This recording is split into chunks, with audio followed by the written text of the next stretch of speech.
উঠে এসছে খুব প্রাসঙ্গিক কথা। শুভেন্দু অধিকারী নাকি টাকা আটকে রেখেছে, সে কথা সরকার শুনবে কেন? এগুলো প্রাসঙ্গিক কথা, এর মধ্যে ভুল নেই। কিন্তু শুভেন্দু অধিকারী আজকে যে কথা বলছে, বিজেপিতে জয়েন করার আগে শুভেন্দু অধিকারীও কেন্দ্রের বঞ্চনার কথা বলেছিল, যে ঘাটাল নিয়ে কেন্দ্রের বঞ্চনা আছে। ঘটনা যেটা হয়েছে, এই কেন্দ্রের বঞ্চনা এটা একটা খুব ছোঁয়াচে কথা, এটা দীর্ঘদিন ধরে চলে এসছে। কিছু না করতে পারলে কেন্দ্রের দোষ দেয়। আমি বলছি না কেন্দ্রের সব ক্ষেত্রে দোষ নেই, সেটা আমি বলছি না।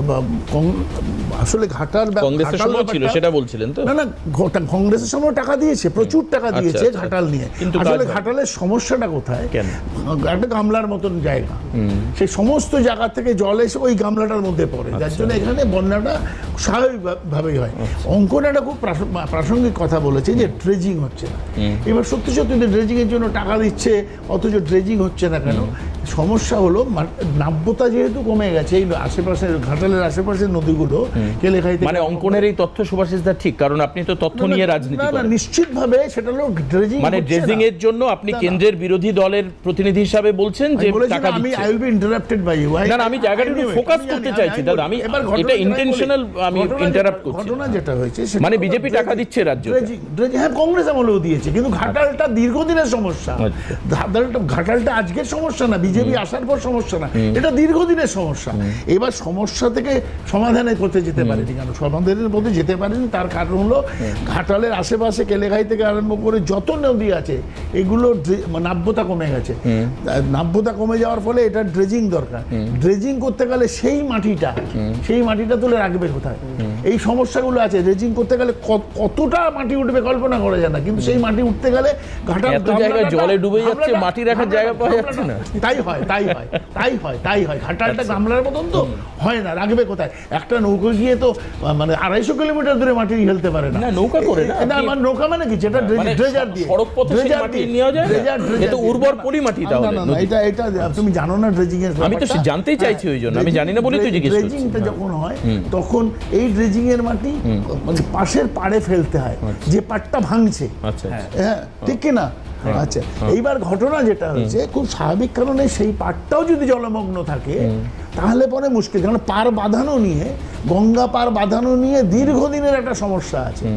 ফলে এটা এত তাড়াতাড়ি, এটা কি মানুষ বসতি করছেন বলে, মানে তাদেরকে যে পাটটা ভেঙে যায়, যে পাটটা শুকনো হয় সেখানে চলে আসে মানুষ বাস করতে, সেই পাটটায় মানুষ যেহেতু বাড়িঘর চলে যায়। তুমি দেখো তোমাদের টিভি, এই যে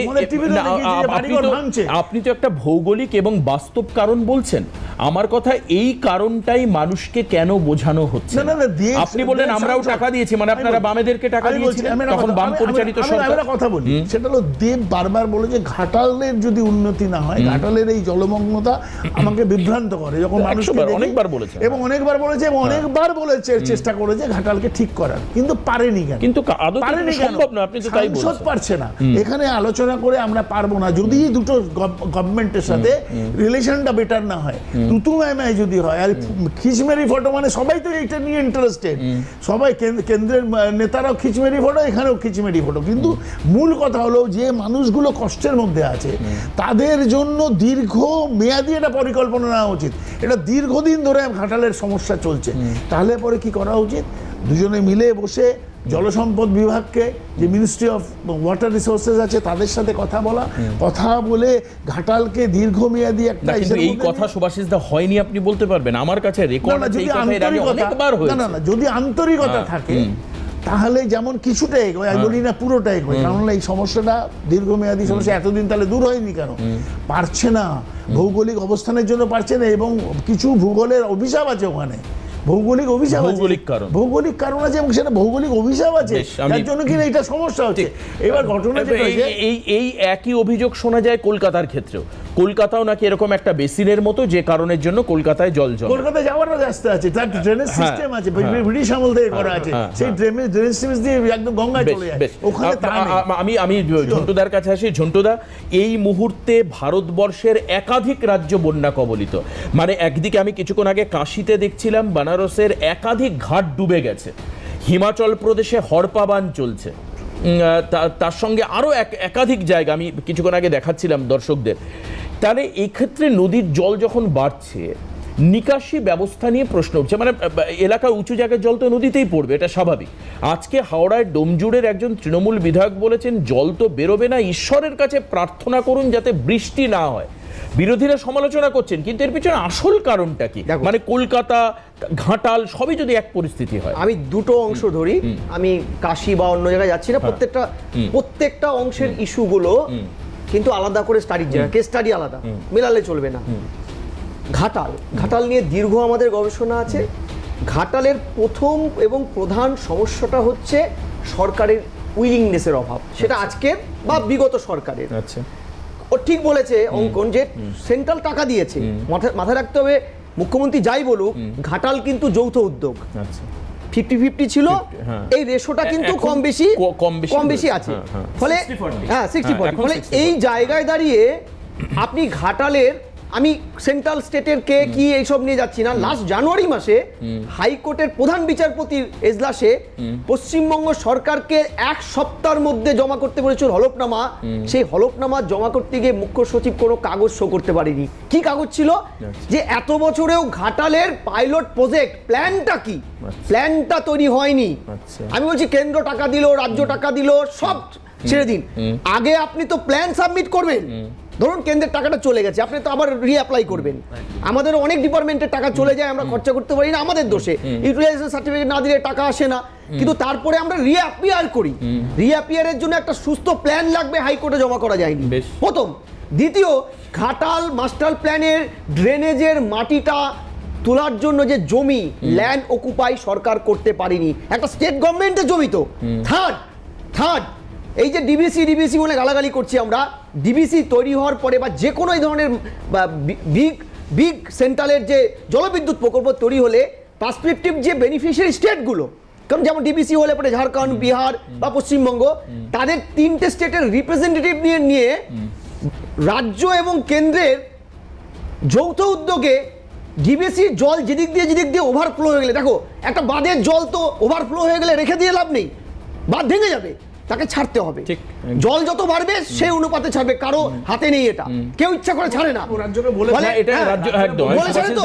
আরেকটা সিরিয়াস নোট, যে সেক্ষেত্রে টাইম টু টাইম খরা বন্যার সিজনে ওই জলগুলো যে নদীগুলো দিয়ে বেনিফিশিয়ারি রাজ্যগুলোতে বেরোবে, সেখানে রাজ্য এবং কেন্দ্র কিন্তু যৌথ উদ্যোগে ড্রেনেজ করে। লাস্ট 9 বছর ধরে ডিবিসির এই কেন্দ্রীয় কমিটিতে রাজ্যটা রিপ্রেজেন্টেটিভ পাঠায় না, ওই পোস্টটা ভ্যাকেন্ট। এটা টেকনিক্যাল ব্যাপারগুলো বুঝতে হবে, আমি কোনো দলের হয়ে বলছি না, এটা কোর জায়গা। চতুর্থ এবং লাস্ট পয়েন্ট, আমাদের এখানকার যে বাঁধগুলো, সেই মান্দাতা আমলের বাঁধ, যেখানে ইঁদুরে বাঁধ কি, মাটির বাঁধগুলো কি হয়, ইঁদুর তো গর্ত করে, আমাদের টাইম টু টাইম ওগুলোকে ঠিকঠাক করতে হবে জারের সিজনে, মানে ঠান্ডার সিজনে।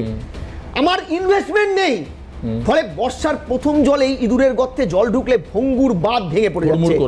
আর কলকাতার দিকটা স্পেশালি এটার উপরে আমাদের থিসিসটার কাজ ছিল, কলকাতা প্রাকৃতিকগতভাবে বাগঝোলা দমদমের দিকটাকে ঢালু, ওই বাগঝোলা যে খালটা, তুমি যাও এখন, আমরা তো বাগঝোলার উপর দিয়ে আসলাম, পুরো দখলদারি হয়ে বেআইনি নেতা মন্ত্রীদের টাকা পয়সা দিয়ে পুরো দখল হয়ে বাড়িঘর হয়ে গেছে।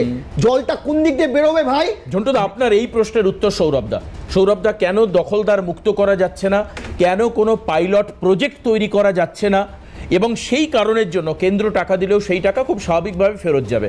আর দ্বিতীয়ত, এই যে ডিবিসির সঙ্গে যে যৌথ পরিকল্পনায় রাজ্য প্রতিনিধি পাঠাচ্ছে না, যেটা ঝন্টুদা বললেন, তাহলে সমস্যা কি করে সমাধান হবে?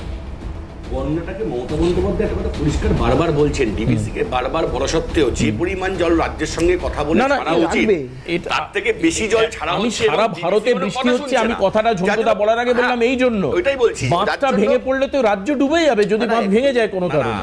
কিন্তু সেটা তো আমরা বাংলার দিকেও তো দেখতে হবে, বুঝতে হবে। সেটা তো ডিবিসি, মমতা বন্দ্যোপাধ্যায় বলে দিয়েছে ডিবিসির মধ্যে আমাদের কেউ থাকবে না, কারণ ওরা কথা শুনছে না, ওরা এইভাবে করে বলছে, এইভাবে করে ডিবিসি যেভাবে। আপনি শুধু আমাকে একটা কথা বলুন, এই যে যেটা